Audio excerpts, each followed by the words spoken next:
I had a friend here from France this week, actually a couple of weeks now. Was here and hanging out with me with my friends.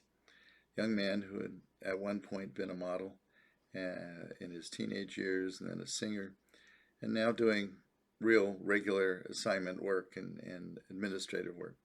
But he came here and he's in his 30s, and he was having fun with me because we're going around and he was seeing all my. I'm an external person. I need external energy. I need somebody to say, hey, just to be here. When I'm doing this tonight, I'm doing this because my friend's sitting on the other side of the partition here reading her book. Okay? If she wasn't here, I probably would have stopped doing this already. And so my friend from France was here, and he's an introvert, very quiet, attractive. So men and women were coming on to him, asking him questions. At the bars, he kept getting extra drinks, which he didn't need. But, you know, very quiet. But what I found with him, too, is that he was able to get people to reach out to him. And he was saying things that he probably wouldn't have been saying if he wasn't there with me. And he acknowledged, he said, I feel safer saying things with you. And I said, yeah, I lived with somebody 25 years ago that the family said, wow, before this person lived with you, they never said much of anything and nobody ever paid attention to them. And I said, yeah, because the family always did everything for them, said everything for them. I said, that person was very smart, but never really got to say much.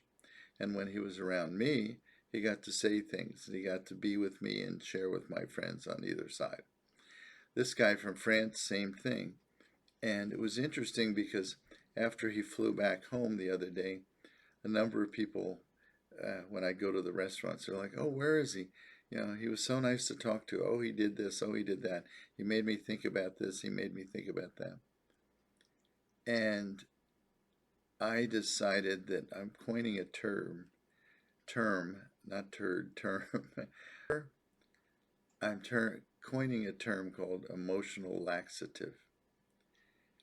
It sounds gross, okay, but what I mean is my friend from France, people started talking to him to try to get him to talk and be comfortable. And the more they talked to him and got him comfortable, the more they were talking and the more interaction they had. It was like getting some feelings out.